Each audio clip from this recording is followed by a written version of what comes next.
Hello everybody, Heavy Hammer Bushcraft again.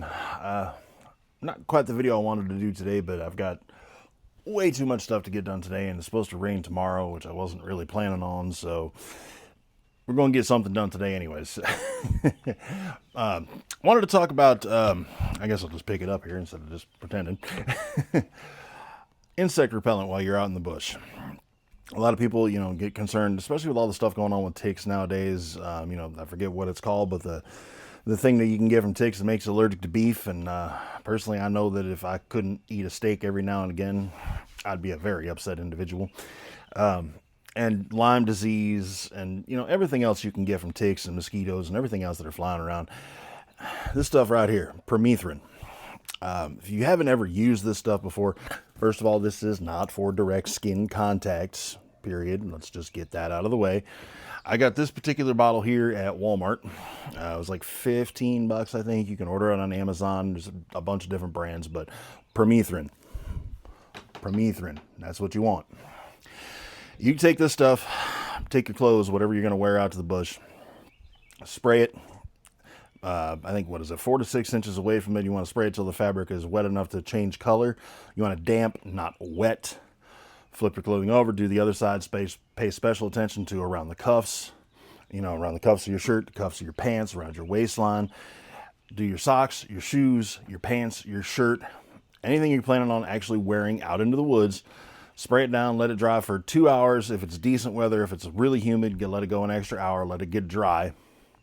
And then put your stuff on. You can do your tarps, your tents, your ground cloths. You can do all of your essential fabrics that you're going to bring out into the bush. You can do your pack if you want to keep ticks and stuff out of your pack. And I mean, this stuff is mean. I mean, it works. Ticks, mosquitoes, chiggers, fleas, pretty much everything. Never, never, never spray it on your skin, and never, never, never put it on your clothing and put your clothing on directly afterwards. You have to wait. It has to be dry. It actually bonds to the fabric, so once it's dry, you're fine. Sweating on it doesn't really bother it. Can cause some irritation, but it's not like you're spraying it directly on your skin. So, lasts up to like 6 weeks, I think it is. I think it's 6 or 8 weeks this stuff lasts. According to the bottle, it says a minimum of 6 and through 2 to 3 washings. They do recommend you wash anything before you retreat it. And don't wash it with your regular clothes and such. But this stuff will keep the bugs off of you and off of your kit and off of your gear, out of your shelter. Great stuff. Well worth the investment of 15 bucks. Okay. So buy yourself some of that, especially if you're one that's very concerned about the bugs and the ticks and the insects and such like that. I know I personally don't like ticks. The rest of them, it's part of being out there. But spray your kit down with that. Your ground cloths, your tents, your clothes you're going to wear out, socks, your backup pair of socks that's going in your bag, your shoes, your boots. Spray it down, let it dry. That'll keep you covered for quite a while.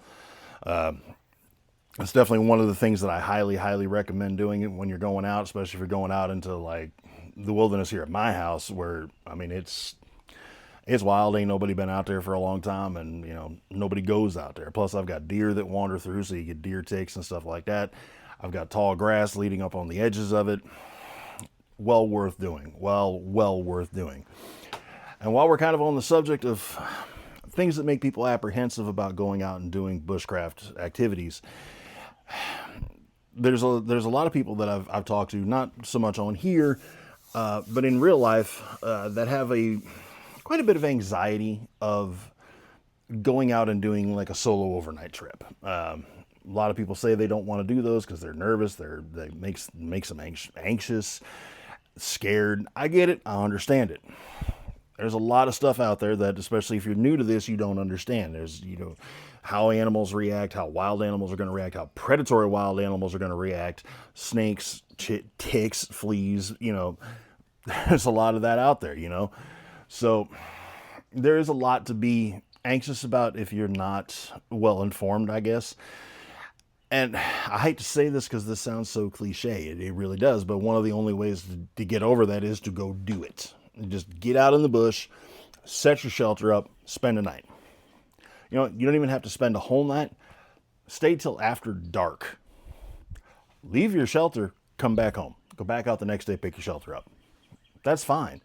If that's what it takes to acclimate you to doing it, and this is something you really want to do, that's a fine approach. That's perfectly acceptable. But there's a lot of misconceptions about what problems you're going to have with wildlife. Now, this obviously depends on where you are. Your environment itself is going to play a big role in this. Down here in West Tennessee, I mean, I get coyotes and snakes. Those are probably my biggest concerns when I'm out in the bush. Not really too concerned about coyotes, honestly. Snakes, there's only so much you can do about snakes. I mean, they're going to do what they're going to do, you know. I usually do carry some type of firearm with me, my 22 or something like that, so I do have some means of getting rid of snakes if they do come too close. Coyotes, 22 will take care of coyotes as well. But you have to remember as well, in the grand scheme of things, human beings are an apex predator. Most of these other predatory animals out there, particularly like coyotes and stuff like that, they don't want nothing to do with you. They may be curious, but they really don't want anything to do with you because they recognize you as an apex predator. So it's not too much to worry about there. My years doing this stuff and camping in the Adirondacks in New York, you get black bears, coyotes. You know, you don't get snakes so much up there, although there are some timber rattlers and stuff. There's not as much up there, I don't think. Bears and such are pretty much the same. Biggest thing you got to be concerned about with bears is keeping your food and stuff up off the ground where they cannot get to it, because they will ransack your kit to get to your food. And if your kit happens to be in your tent with you, well, guess where they're going to try to get. Bears recognize you as an apex predator, but they aren't quite so cautious. You know what I mean? So if you're anywhere where there's any kind of bear activity, definitely something you want to take into consideration. Carry some bear spray, a larger caliber firearm if you are able, if it is legal where you are or legal where you're going. I definitely recommend it. And a bear bag, something you can toss up around a tree branch way up high. Take all your food scraps, dispose of them way away from your campsite. Be cautious and mindful of that. As long as you're cautious and mindful and paying attention to what you're doing and taking the proper precautions, you generally won't have an issue. I mean, people do this all the time, even solo in a group. People do it all the time. So it's not really anything to worry about for the most part, as long as you're taking the proper precautions, being careful, and doing a little bit of research about where you're going, especially if it's somewhere you've never been. If you've never been to an area, you're definitely going to want to research the wildlife and what's going on there. Another thing I hear sometimes about, kind of in the same vein, is the difference between sleeping in an open tarp shelter versus sleeping in a tent. A lot of people do feel safer in a tent versus an open shelter, which, I mean, I get it. I understand. There's a certain sense of security, even though it's kind of a fallacy. It's a mental thing that sleeping within an enclosed environment, even if it's just a tent, gives you versus just sleeping out under the sky or under a tarp. In reality, there's not much difference between the two, except for, I mean, creepy crawlies, your snakes and such. Yes, they can get to you easier if you're under a tarp versus in a tent. But anything else that's going to get to you, that thin fabric of that tent doesn't dissuade them. So luckily, as I said, that's not a major concern. Most predatory animals will leave you alone. So, and prey animals, you may get a mouse. I've had that happen before. But for the most part, you really don't have to worry about much. Coyotes you'll have plenty of warning before coyotes come up on you. They bark and yip like crazy, and there's always a couple of scout coyotes that are out in front of the rest of the pack. You know, carry something that goes bang. I absolutely cannot recommend that enough if you are in an area where you are able to, if you are able to yourself, and if it is legal where you are going. Definitely carry something that goes bang. A little 22 is fine. A little 22 revolver is great. That's all you really need. You don't need to carry a 1911 and 45 or a 30-06 or anything crazy like that, unless you're, maybe if you're bush camping in Alaska, I can see where that would be a thing. some parts of the central U.S. where you get some bigger animals, like in the Rockies and stuff, where you get some grizzlies and stuff. I can, that would be a consideration.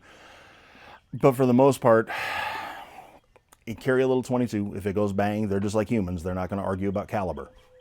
So, and keep your fire going.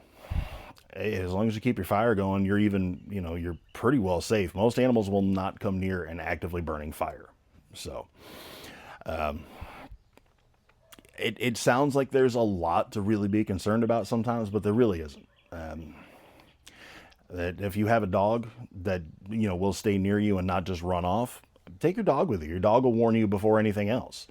So just pay attention, keep your wits about you, be cautious, research where you're going and where you're going to be doing this, and take the proper recommended precautions. You'll find National Wildlife Service, Park Service will actually recommend the proper way to take care of your food and, your food scraps and stuff like that while you're out camping in these areas. Definitely read up on that and check into it, because you're going to have to anyways, because you want to know the rules so you're not getting kicked out for, building a shelter where you shouldn't be. So yeah, do your research and, read a little bit about specific animals in your area. That never hurts either. If you know the animals, then you know how they react, you know how they do things, how they move. That'll help too. Other than that, I really can't give any other advice for the anxiety other than just go do. I mean, that's all I got. But I did want to have that little talk. The permethrin thing is definitely big. Buy yourself some, spray your kit down, let it dry on, and use it. It helps a lot, immensely. And do some research, use common sense, be safe, and have fun. That's what this is all about, is having fun. So, yeah. That's all I got for you for today. I really wanted to have more, but unfortunately I have too many things to do with adulting and chores and whatnot. So I guess I'm going to get those done now. Comment, like, subscribe, thumbs up. As always, if you guys have any questions at all, feel free to, leave them in the comments. Go check out the Facebook page, drop them over there. I don't post there nearly probably as much as I should. Same with the Instagram. I'm not over there as much as I should. And like I said before, if you guys would buy some merch or something like that, it would be for Ever in Your Debt. Goes to support the channel. And right now I'm trying to get a second camera so I can do some better filming. Yeah, but that's all I've got for right now. So we'll see you next time. See you in the bush.